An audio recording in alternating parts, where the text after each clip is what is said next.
देवरिया जिले में मलवावर के प्रेरणा केंद्र पर हैं।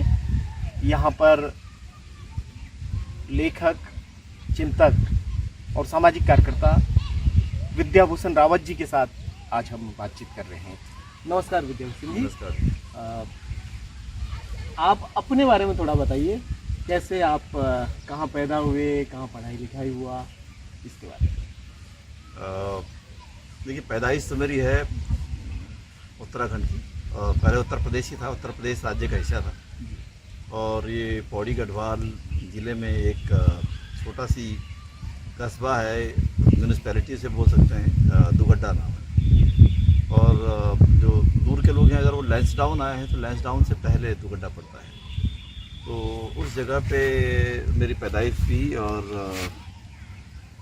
फिर वहीं मैंने 12वीं तक वहीं पढ़ाई किया। वहाँ एक इंटर कॉलेज था, और 12वीं के बाद मैं फिर पढ़ाई कुछ मेरी अव्यवस्थित रही शुरू से लेकर के, क्योंकि थोड़ा घरेलू परिस्थितियाँ ख़राब थी।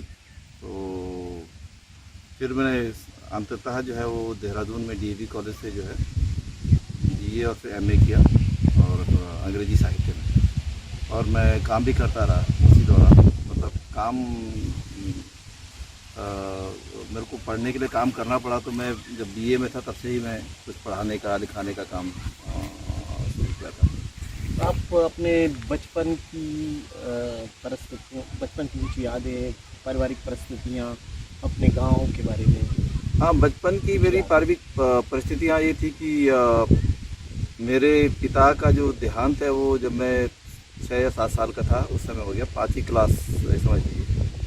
और मेरे पिता पढ़ाते थे इंटर कॉलेज में, लेकिन उनकी मृत्यु के बाद जो है, क्योंकि 1 साल वो, मतलब उस ज़माने में कैंसर का पता नहीं लोगों को था, लेकिन वो शुरुआती दौर था, तो उनको गले का कैंसर हुआ था। तो खाना नहीं खा पाते थे और गले में जाता नहीं था। तो 1 साल तक जो हमने बहुत संघर्ष किया, पूरा उनको दिल्ली लाए, सफदरजंग हॉस्पिटल, एम्स, दोनों जगह, और वो नहीं सर्वाइव कर पाए। स्कूल में जो था वो, जिस समय वो पढ़ाते थे उस समय वो स्कूल जो था वो प्राइवेट था, डीएवी कॉलेज के नाम से जाना जाता था। और उसी के मतलब 3-4 महीने पहले जो है उसका, 6 महीने पहले उसका जो है, जैसे सरकारीकरण जो होता है वो हुआ था। तो मैं अपने घर में सबसे छोटा था, और मेरे एक बड़े भाई हैं और बीच में 3 बहनें। गांव का हमारे पास में कोई संपत्ति नहीं थी, और मैंने अपने कोई दादा दादी नहीं देखे, मतलब मेरे होने से पहले वो गुजर गए थे। फ़ोटो भी उनका हमको पता नहीं है, मतलब इमेजिनेशन भी नहीं कर सकते किस प्रकार के रहे होंगे। और अपनी नानी भी नहीं देखी, नाना को देखा बहुत कम पीरियड का, वही मेरे पिता के टाइम पे, तो उनका भी देहांत हो गया। तो मतलब वो जो एक परिवार में एक जो ताकत होती है भारतीय परिवारों में, कि भाई अगर पिता नहीं है तो दादा दादी या पैतृक संपत्ति या जो होता है उसका हमको कोई अवसर नहीं मिला। और हमेशा से मतलब ये रहा कि वो संघर्ष बिल्कुल शुरुआती दौर से बहुत ज़्यादा रहा। मेरी माँ ने बहुत मजबूती से किया, लेकिन क्योंकि वो भी मतलब मात्र एक पढ़ी लिखी नहीं थी, उतनी ही पढ़ी लिखी थी जितना किताब पढ़ सकते हैं। और आपकी माँ का नाम और माँ के बारे में आप। मेरी माँ का नाम था भारती देवी, और मेरी माँ मतलब एक मजबूत महिला थी। मतलब मैं समझ सकता हूँ उनको, मतलब मेरे पे उनका बहुत प्रभाव है उस हिसाब से कि उन्होंने अपने को बहुत संयत स्वभाव से कभी जो रखा। और एक ही उनका उद्देश्य था कि सारे बच्चे परिवार के जो है वो पढ़ें। खास करके मेरी बहनों को जो है उन्होंने बहुत ये प्रयास किया कि मेरी माँ जो है वो ने कहा कि भाई लड़कियों को पढ़ना ज़रूरी है, और हर एक को उन्होंने कहा कि इनको बीएड कराना है जी। मतलब जो महिला बिल्कुल नहीं पढ़ी लिखी है उस सेंस में उनको ये था कि लड़कियों को पढ़ना चाहिए और नौकरी करनी चाहिए। और जब हमारे पिता की मृत्यु हो गई तो हम एक जो घर होता है, साझा घर होता है, उसमें थे। मतलब जैसे गांव में किसी का ही होता है, किसी का, तो जो वो दुगड्डा कस्बे में घर था वो 2 मंजिला घर है और एक नीचे हमारे चाचा रहते थे और ऊपर हम रहते थे। जी। तो उसमें कोई गुंजाइश नहीं होती कि उसके अंदर भी कोई डिवाइड हो। अब मेरी मतलब पिता की मृत्यु के 1 साल के अंदर ही जो है हम लोगों को, जो हमारे पिता के परिवार के जो और लोग थे, ताऊ वगैरह, वो डिस्टर्ब करने के लिए आ गए कि भाई हमारा भी इस घर में हक है। और अब अगर आपके पूरे परिवार को हम देखेंगे तो सबके बच्चे होते होते जो है वो 100-200 लोग हो जाएंगे।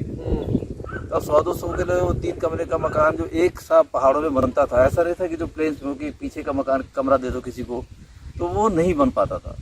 और वो बहुत बुरी हालत में हम लोग का था, क्योंकि मेरे पिता जो थे, जब उनकी मृत्यु के बाद पेंशन की बात आई तो पेंशन के लिए बहुत संघर्ष करना पड़ा जी। क्योंकि उस समय सरकारी क्लॉज ये था कि अगर आपकी सरकारी नौकरी जो है 1 साल से कम है तो आपको नहीं मिलेगी पेंशन जी। तो मेरे पिता क्योंकि वो डीएवी कॉलेज में पढ़ाते थे और उनकी जो मृत्यु जब हुई तब तक वो उनका सरकारी नौकरी में कार्य केवल 6 महीने का था ओ, और वैसे वो 17-18 साल वो स्कूल की स्थापना ही उन्होंने की।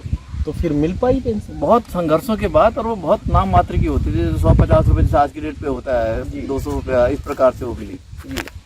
तो मतलब जो सबसे कठिन परिस्थितियां होती हैं रहने की, वो हम लोगों ने फेस किया। और उसमें क्या होता था कि जैसे मेरी बहनें हैं तो उनको जो है हमारे रिश्तेदार लोग जो है वो अपने यहाँ ले जाते थे काम करने के लिए जी। कि भाई ये जैसे होता है ना कि इनको पढ़ाएंगे, जैसे आजकल लोग बोलते ही हैं कि भाई किसी का बच्चा जो है जिसको ले जाना चाहता है, बोले हम पढ़ाना चाहते हैं इनको, लेकिन पढ़ाते लोग नहीं है, अपने यहाँ काम कराते हैं ज़्यादातर कंडीशन। तो वैसी उनके था, लड़कियाँ थी तो उनको तो ले गए जी। हम लड़के थे तो बोलते थे निकम्मे होंगे, वैसे भी काम नहीं कर पाएंगे, तो हमको ले जाने के लिए कोई तैयार नहीं होता था जी। क्योंकि बहुत 12वीं तक हमारे यहाँ ठीक था, लेकिन उसके बाद बहुत मुश्किल हालात थे और कोई इसलिए तैयार नहीं होता कि भाई लड़कियों को तो बोलेंगे भाई इनकी शादी करनी है, डिग्री BA का एग्जाम दिला दो, MA का करा दो, ऐसे ही करके। तो लड़कियों को ले जाने के लिए सब तैयार रहते थे क्योंकि सबको पता था कि भाई लड़कियां काम करेंगी, उनको घर में नौकर रखने की जरूरत नहीं है, फिर आराम से काम भी करेंगी और एहसान भी समझ लेंगी जिंदगी भर का। तो ये एक जो पारिवारिक उसमें होता है वो सब वो देखा। और मतलब बचपन की यही स्मृतियां हैं कि बचपन में हमारे पास में कुछ था नहीं, तो खेलने के लिए नहीं होता था, पढ़ने के लिए किताबें लेने में भी बड़ी दिक्कतें थी। और ये पढ़ गए, इस चीज़ को मैं इसलिए मानता हूँ कि थोड़ा बहुत उस दौरान में पढ़ने में थोड़ा अच्छा था, घर में माहौल था पढ़ने का जी। और फिर क्या हुआ कि स्कूलों में फीस बिल्कुल माफ़ थी उस वक्त बिल्कुल। मेरी मतलब मैं समझ लीजिए कि मैंने लाइफ लॉन्ग कभी फीस नहीं दिया, हमेशा जी। मेरी माफ़ रही। और थोड़ा वजीफ़ा वगैरह मिलना शुरू हो गया था। तो आप समझ लीजिए कि पहला वजीफ़ा मेरे को 2 रुपये का मिला महीने में। अच्छा, और वो कौन सी क्लास में था? वो मतलब 6ठी क्लास से, तो 6ठी 7वीं 8वीं में 2 रुपये का हुआ, फिर 9वीं 10वीं 11वीं 12वीं में 15 रुपये का हो गया। ये दुगड्डा में पढ़ाई करी आपने? दुगड्डा में। 12वीं तक आप? हम 12वीं तक वहीं पढ़े। और 12वीं के बाद फिर जो है वो 1-2 साल मेरा खराब हो गया क्योंकि मैं जो रिश्तेदार ले जाते हैं फिर वो जी आपकी पढ़ाई पे ध्यान नहीं देना चाहते हैं। उनको लगता है कि जैसे गांव में आ गए तब खेती, हमारे बच्चों को पढ़ाओ खिलाओ, वही है।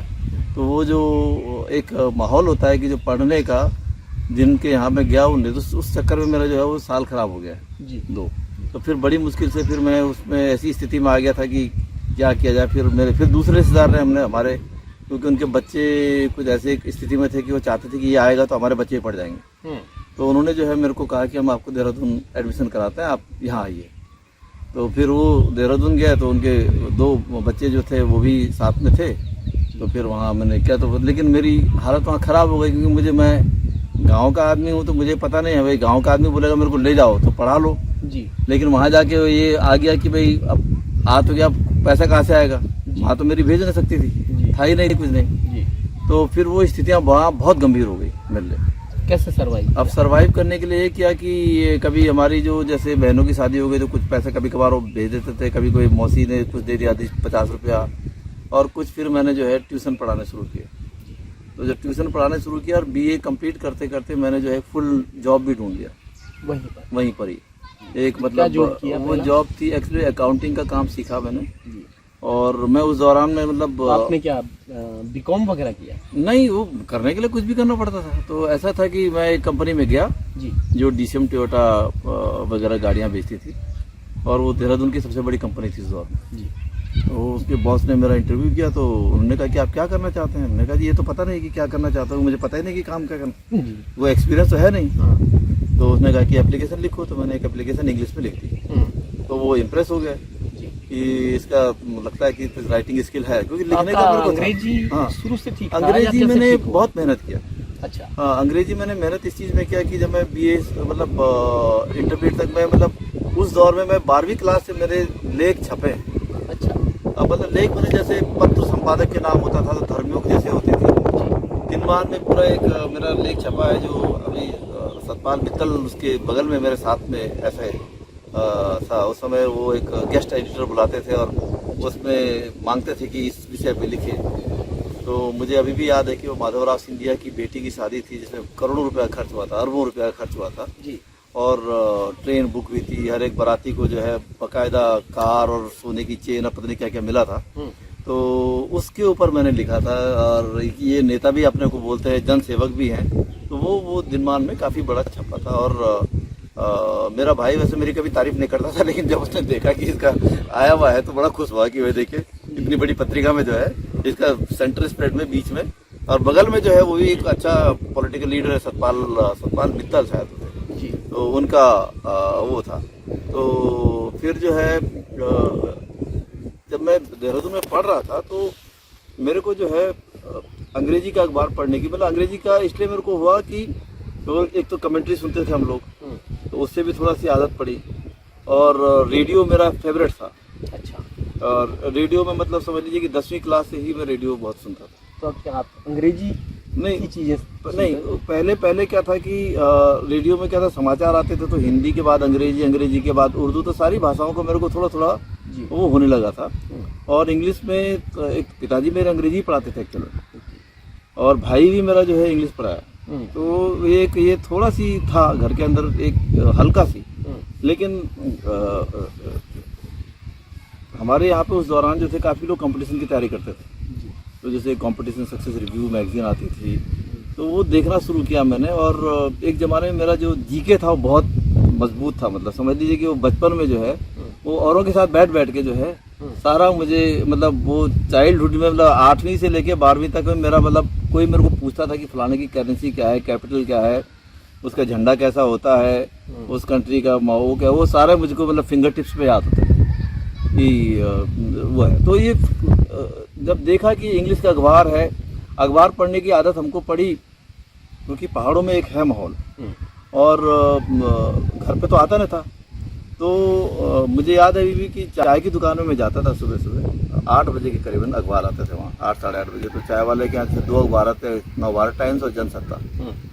तो एक अखबार वो पढ़ता था, एक मेरे को देता कि पढ़ो। तो वो सुबह वो आदत पड़ गई वहाँ से। और न्यूज़ हम BBC सुनते थे, तो थोड़ा वर्ड यूज़ से काफ़ी मिला। BBC हिंदी सर्विस जो है उस पर काफ़ी मैंने, बल्कि एक बार परवेज आलम जो अभी इसके BBC के हैं, मैंने उनको बताया भी कि भाई आप हम सुनते थे। तो उनको बड़ा अच्छा लगा कि आप इतने समय से बोलने के बाद जो है आज जो हमारे फेसबुक के मित्र हैं, लेकिन मैंने उनको बताया कि बहुत बहुत सीरियसली सुनता था।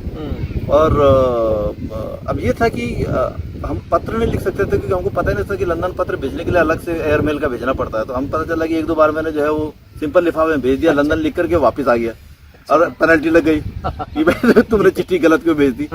तो ये, लेकिन वहाँ से शौक, और वहीं से मेरे को जो है उस दौर में जो है मैं गाने, क्योंकि साइंस का स्टूडेंट था, तो ऐसे रेडियो किनारे पे लगा रहता था, और वो जैसे न्यूमेरिकल्स होते हैं वो कर रहे हैं, और वो हल्का हल्का चलता रहता था। तो आमतौर पर ये धारणा है कि जो बहुत ही चुनौतीपूर्ण परिस्थिति से लोग आते हैं या जो गरीब पृष्ठभूमि से होते हैं, ऐसे बच्चे पढ़ने का जो आनंद है, जॉय ऑफ रीडिंग की जो बात है, वो नहीं कर पाते हैं, क्योंकि उनके अपने मसाइल्स भी इतने ज़्यादा होते हैं कि वो पढ़ने का जो आनंद लेना है, या पढ़ने का जो आनंद है वो क्या कोई प्रिविलेज्ड वाला मामला है, और जबकि आपके साथ तो आप तो अंडर प्रिविलेज बिल्कुल रहे हैं। तो ये फिर कैसे डेवलप हो गया? मेरे को जो है, मतलब एक ये मैं आपको बताऊं कि जब रेडियो सुन करके मेरे को जो है आवाज़ पे बहुत होने लगा जी। और मैं मतलब फैंटेसी करता था कि मैं भी कहीं बोलूँगा। जब बचपन में तो हर एक प्रकार की फैंटेसी होती है ना, ऐसी होती है कि बैंड बजाने की भी फैंटेसी होती थी, बिल्कुल, और गाने की होने लगी, और बोलने की।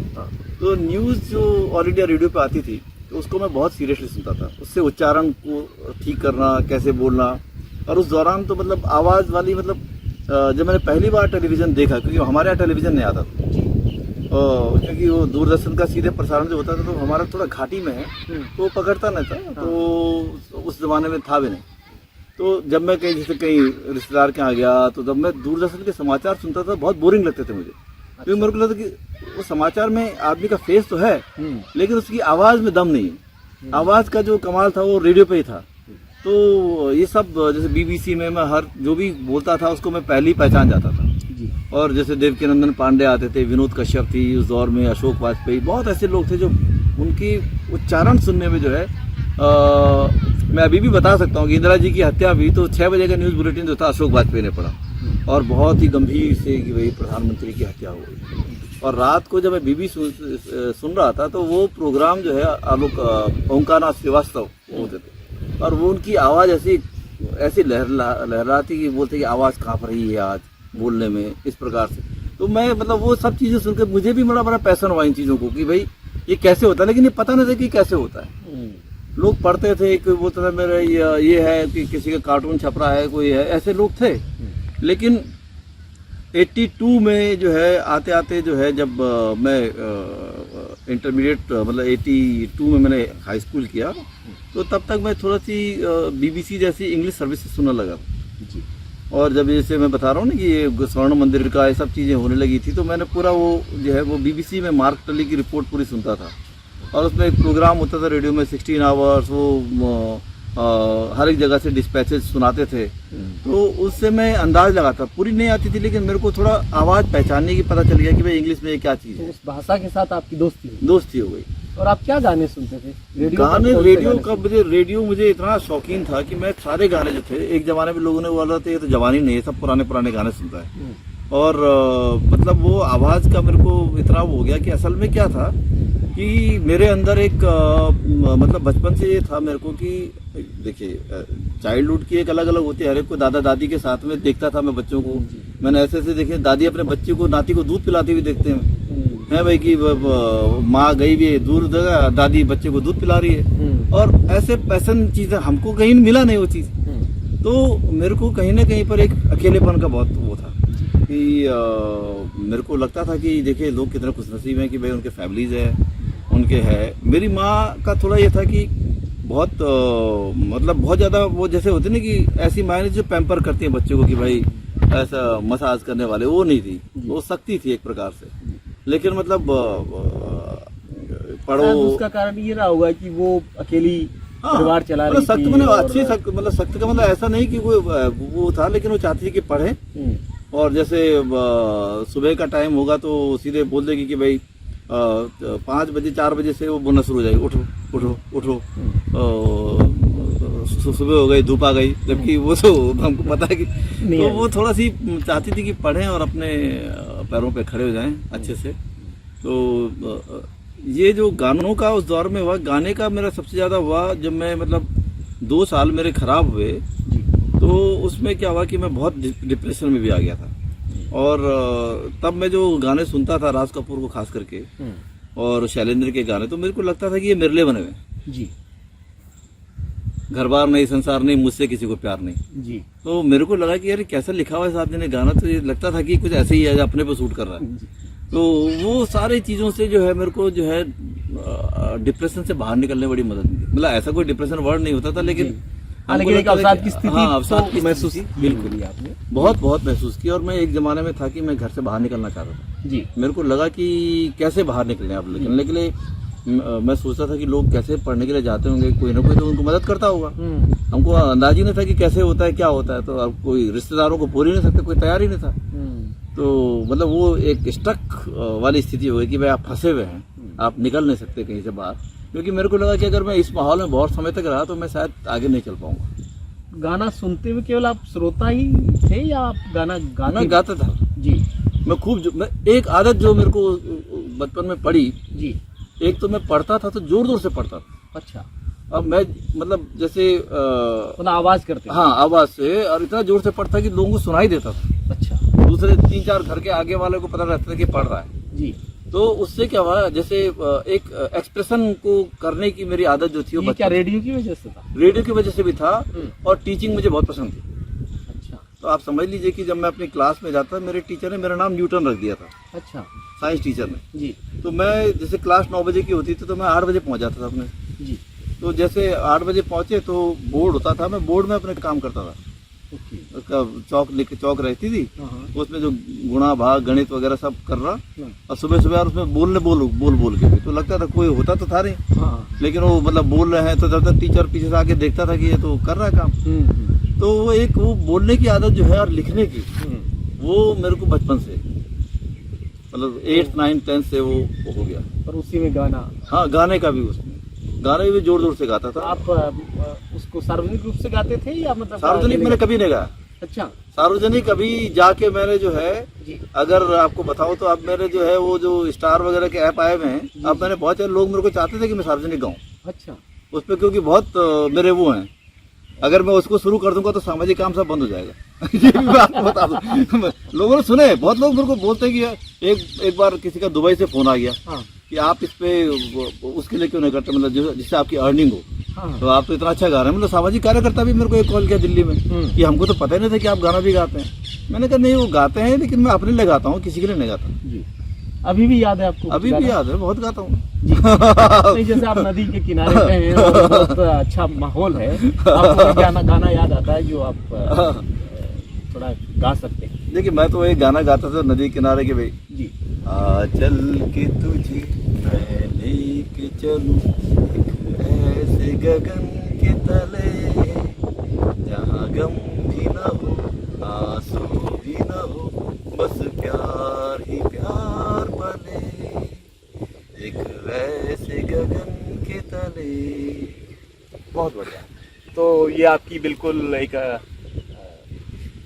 अलग किस्म की प्रतिभा है और इससे कम लोग वाकिफ हैं, लेकिन मुझे लगता है कि बचपन से ही रेडियो सुनना, गानों में रुचि होना, टीचिंग में रुचि होना या पढ़ने में आनंद का होना, ये सब चीज़ें जो है आम तौर पे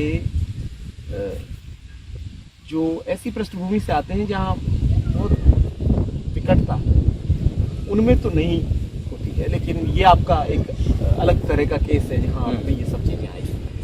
फिर ये जो पहाड़ जितनी विकट परिस्थितियाँ आपने भोगी और पहाड़ में रहे, फिर पहाड़ से कैसे पठार में उतर गए, नीचे कैसे आ गए? और हाँ, उसमें एक चीज और बताना चाहता हूँ कि देखिए, हमारे शहर में जो थी एक छोटी सी लाइब्रेरी थी, देहरादून नहीं दुगड्डा में जी, छोटी सी लाइब्रेरी थी। नहीं, और पहले थोड़ा सा दुगड्डा क्या है, मतलब कोई दुगड्डा दो गड्ढे हैं हाँ, उसमें? दो गाड़, मतलब दो नदियां हैं।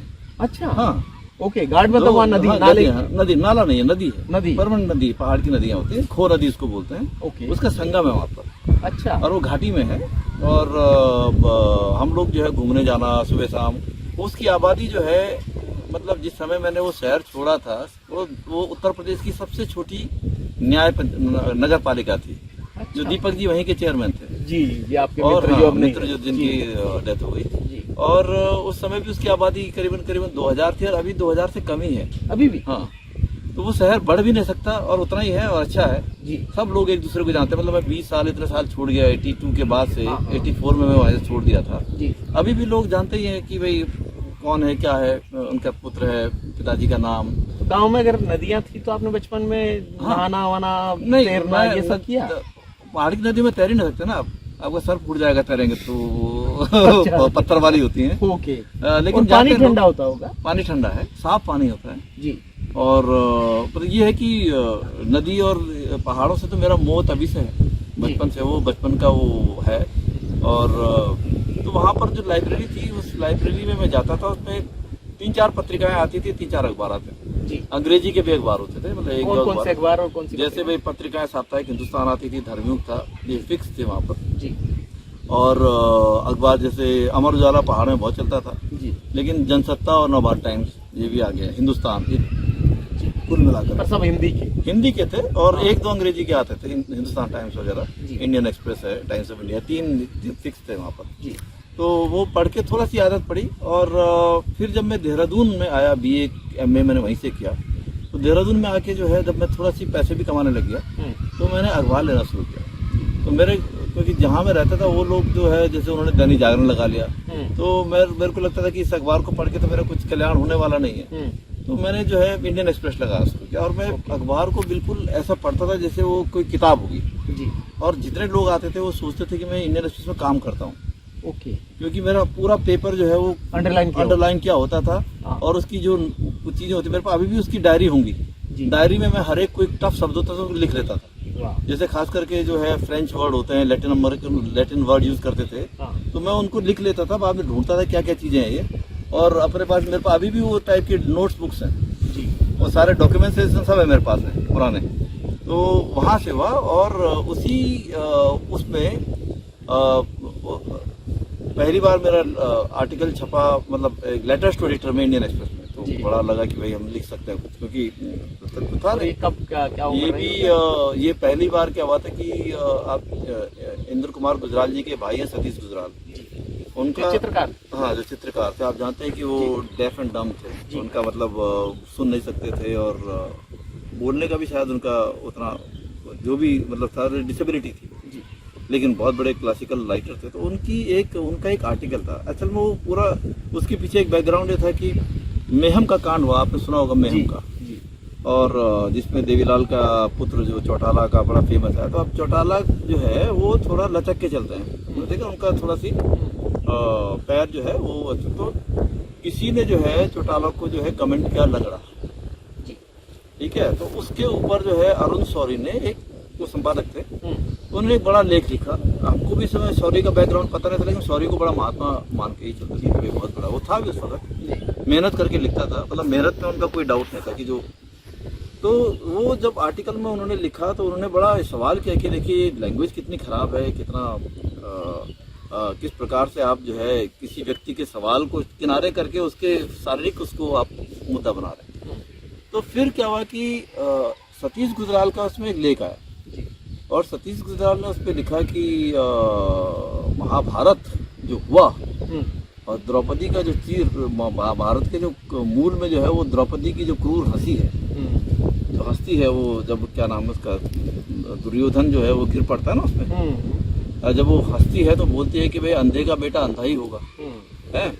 तो बोला ये जो मानसिकता है भारत के अंदर, समाज के अंदर, ये अंधे का बेटा अंधा ही होगा, इसको लेकर के उनका था कि देखिए कितनी खतरनाक है पूरी मानसिकता। उसको लेकर मेरा कमेंट था काफी बड़ा, वो इंडियन एक्सप्रेस में छपा था। मैंने यही लिखा था कि लोग इसी प्रकार से व्यवहार करते हैं। और फिर जो है ये उसके बाद ही जो है फिर वो लेख छपा तो काफी लगा कि भाई हाँ, क्योंकि यहाँ तो लोग आपकी अस्मिता को आपकी परिवार की अस्मिता से जोड़ते हैं, आपकी स्वतंत्र कोई अस्मिता ही नहीं है। तो फिर उस मैं लिखते लिखते जो है मेरे संपर्क में बहुत कोशिश कर रहा था कि मैं पहाड़ से बाहर निकलूं जी, और कोई साधन नहीं था, कोई भाई जा नहीं सकते, पैसे है नहीं तो जाएंगे कैसे। तो मैं काफी लोगों के संपर्क में आया, मतलब चिट्ठियां लिखता था, लोगों को कोशिश करता था कि पूछने की कि बताए भाई कि क्या हो सकता है, कैसे आए, और ऐसे करते करते बहुत लोगों के संपर्क में आ गए। अब उस दौरान तो ईमेल उमेल तो होते रहते, तो आज की डेट में लोग ईमेल अपना बना के प्रोफाइल भेज देते हैं, पैसे इकट्ठे हो जाते हैं। उस दौर में तो था नहीं। तो उस दौर में कुछ लोग जो है मेरे लेखन से और मेरे इंटरेक्शन से जो है मैं उनके संपर्क में आया। तो एक थे डॉक्टर मुल्कराज आनंद जी। तो मुल्कराज आनंद जो थे वो उनकी वो किताब थी अनटचेबल, और कूली और कई किताबें थी, और वो हमारे जो है आपने तब तक पढ़ी थी? हाँ, मेरे BA और MA में इंग्लिश में था, तो इसलिए वो कोर्स पे थी। वैसे आपने कोर्स के अलावा हाँ पहली किताब क्या पढ़ी और कौन सी पढ़ी, कुछ याद है? हाँ, तो मैं पठार की पहले बात बता दूं आपको कि पठार में फिर जो है जब मुल्कराज आनंद की किताब पढ़ी तो उस किताब में अनटचेबल के बाद मैंने उनसे एक सवाल कर दिया, क्योंकि अनटचेबल जो किताब है वो एक बाखा नाम के एक बच्चा है जो वाल्मीकि समाज से है, और उसका मतलब कथानक ऐसा है कि उसमें कुल मिलाकर के ये जो हमारी मानसिकता है कि जो उसकी बहन जो है वो मंदिर में पोछा लगाती है, झाड़ू करती है, और मंदिर का पुजारी की नज़र उस पर बहुत समय से पड़ी रहती है, और वो सोचता है कि ये तो ऐसी होगी, इसको छेड़ दूंगा तो कुछ नहीं बोलेगी। तो उसका पुजारी जब उसको बुलाता है, कोई नहीं रहता, तो पुजारी बोलता है कि यहाँ अंदर गर्भगृह में जो होता है सफाई करने के लिए, तो नॉर्मली तो गर्भगृह में अलाउ नहीं करते हो, तो वो गर्भगृह में उसको बुलाता है कि भाई सोनी तुम आओ अंदर, साफ क्यों नहीं करती यहाँ। तो वो अंदर जाती है तो उसके साथ में जो है छेड़छाड़ करता है, तो वो शोर मचाती है। शोर मचा के बाहर आती है तो लोगों को पता चल जाता है। तो पुजारी ये कहता है कि देखिए ये गर्भगृह में घुसने की कोशिश की, मैंने इसे भगाया था, अब ये बोल लिया कि मैंने इसे छेड़छाड़ की। तो तब उसको पूरी कहानी का ये है कि जो उसका भाई है बखा, वो बोलता है कि देखिए हमारा तो जाति रह के हमारा इतना वो है और ये ब्राह्मण कितना कुटिल है, ऐसा करके। और फिर वो ये कहता है कि अंत में जाके पूरी कहानी का ये निकलता है कि भाई जब तक ये गांधीवादी तरीके से भी कुछ हो नहीं पा रहा है, तो इसका मतलब ये है कि जब तक इसका टेक्निकल वो नहीं होगा, टेक्नोलॉजी नहीं आएगी, तो टेक्नोलॉजी ही इसको ख़त्म कर सकती है। तो मतलब फ्लश की लैट्रिन हो और ये सब चीज़ हो। तो मैंने उनको सवाल किया था कि क्या फ्लश की लैट्रिन से छुआछूत खत्म हो जाएगी? छुआछूत फ्लश की लैट्रिन से कोई मतलब नहीं है। तो ये सवाल जो है, इसके बाद फिर हमारा जो है एक दूसरे से संवाद शुरू हो गया जी। तो संवाद के करीबन 2 साल बाद उन्होंने मेरे को बोला कि तुम दिल्ली आओ, मैं तुमको कहीं भेजना चाहता हूँ जी। तो मेरे को समझ में नहीं आया कि कहाँ भेजना चाहते हो। तो उस समय मैं काम कर रहा था जो, और मेरे अंडर में जो कोटद्वार शहर एक है, वहाँ पर मेरे अंडर में पूरा इंस्टीट्यूट वो था जी, डीसीएम टोयोटा की जो कंपनी की ब्रांच थी जी। तो उसमें टोयोटा और बजाज के स्कूटर्स मिलते थे, और मैं मतलब काफ़ी बड़ा आदमी था अपने शहर में इन सेंस कि लोग सब जानते थे, पहचानते थे। तो ये हो जाता है कि भाई अब छोटे शहरों में तो सब आपको जानेंगे ना, आप एक एजेंसी के हेड हैं, तो चाहे आपको 500 रुपये मिल रहा है, लेकिन एक सामाजिक प्रतिष्ठा तो बन जाती। तो फिर मैं वहाँ से गया दिल्ली, तो उन्होंने कहा कि मैं आपको पंजाब भेजना चाहता हूँ, हम एक बड़ा रूरल डेवलपमेंट का स्कूल बनाना चाहते हैं और आप उसमें हैं। तो फिर मैं मतलब वो कुछ प्रोग्राम कुछ हुआ नहीं, उन्होंने 3-4 दिन मेरे को दिल्ली में रखा। उन्होंने पूछा कि तुम लैट्रिन साफ कर सकते हो? तो हमने कहा कि भाई लैट्रिन का साफ करना है। तो अब जब मैंने वहाँ देखा तो फ्लश के लैट्रिन तो बहुत सुंदर था। तो हमारे जो हम जिस मल मूत्र को देखते थे उससे तो बहुत, तो हमने कहा क्या दिक्कत है इसमें, तो पानी करना है। तो बोला तो रोज करना है, यहाँ पर रहना, तो सफाई करनी है, बिल्कुल झाड़ू लगा देंगे। तो वो खुश हुए इस चीज़ से कि उन्होंने कहा कि इसके अंदर वो नहीं है कि इसको छूना नहीं है। मैंने कहा मेरे लिए क्या चीज़, हम लोग जिस तरह बदबूदार गू देखा तो उसमें क्या हो, तो अच्छा ही है, साफ सुथरा है। तो उसके बाद उन्होंने कहा कि तुम यहीं रहो और यहाँ से जो कुछ करना है तुम्हें करो, सीखो। तो वहाँ पर फिर मैं रहा और वहाँ पर ही फिर कोशिश किया था कि आगे करें। लेकिन वो क्या होता है कि किसी भी घर में जैसे होता है, आप जी अपने काम के लिए लोग रखते हैं, आपको आपके काम के लिए नहीं रखते हैं। तो वही स्थिति वहाँ हो गई जब मैं अपने लिए कुछ करना चाहता था। तो जब मैं चाहता था कि भाई मैं एमए कर लिया, तो देखिए पढ़ाई के लिहाज से जो मैं कह रहा हूँ कि मेरी पढ़ाई के लिहाज से मैं कुछ नहीं बोल सकता कि वो मैं उसको कुछ पढ़ाई मानता ही नहीं जी। वो तो केवल हमने पास किया अपने को और ख़त्म कर दिया। तो जो कुछ हुआ है उसके बाद ही हुआ है। मतलब मैं बोलता कि मैं पढ़ाई को कुछ मानता नहीं, वो जीरो है, जो स्कूल में सीखा, हाँ वो शून्य है उस हिसाब से। अच्छा, मतलब मेरी क्या काम आ रही है, मतलब यही सीखा ना कि जो ABCD होती है वो सीख लिया, उसकी नॉलेज क्या होती है। नॉलेज तो बात की बात है, नॉलेज जो है मैंने लिखना पढ़ना जो है, जो और चीजें हैं जो गैर पढ़ाई की चीजें हैं जी, जो उस जमाने में उसको महत्वपूर्ण माना ही नहीं जाता था। आज के जमाने में भी होते तो लोग काफी बोलते हैं कि एक्स्ट्रा करिकुलर एक्टिविटीज हैं, आपको पसंद है। उस दौर में तो बोलते पढ़ाई पढ़ाई पढ़ाई, वो याद करना, वो सब चीजें। तो मेरे को नहीं लगता कि मैं मतलब कोई मेरे को पूछता है तो भाई उस जमाने में ना तो हमने गांधी को पढ़ा ना अम्बेडकर को पढ़ा, क्या कहाँ पढ़ेंगे, कोई कोर्स में तो है नहीं। तो कोर्स की किताबों में तो आप ये पढ़ सकते हैं, जैसे मैंने अनटचेबल किताब मैंने बताई पढ़ी मैंने, तो वो कूली है और शेक्सपियर को पढ़ा, लेकिन वो सब कोर्स के हिसाब से पढ़ा जी। और तो बाद में आके जब मैं डॉक्टर मुल्कराज आनंद के घर पे आया, वहाँ रहने लगा, तो उनकी लाइब्रेरी थी बहुत बड़ी, और उस लाइब्रेरी में बहुत सी किताबें आती थी, और उनको मेरे को पढ़ने का जो है उससे मेरे को एक नई चीज़ें मिली। वहाँ डॉक्टर अम्बेडकर भी थे, वहाँ शेक्सपियर भी हैं, बर्टन रसेल हैं, बड़े बड़े जो साहित्यकार हैं। तो थोड़ा सी किताबें टटोलने का, देखने का, फिर उनके कई बार डिक्टेशन देते थे टाइप करने का जी। उस दौरान कंप्यूटर था नहीं तो टाइप पे ही करते थे जी। तो हुआ, तो वहाँ से बस ये एक मैं बैकग्राउंड की दिल्ली मेरे को डॉक्टर मुल्कराज आनंद लाए। तो आज हम बात को यहाँ रोकेंगे, कल मुल्कराज आनंद के साथ आपके अनुभवों से हम बात को और चालू करेंगे और फिर आगे बढ़ाते रहेंगे। धन्यवाद। बिल्कुल बिल्कुल।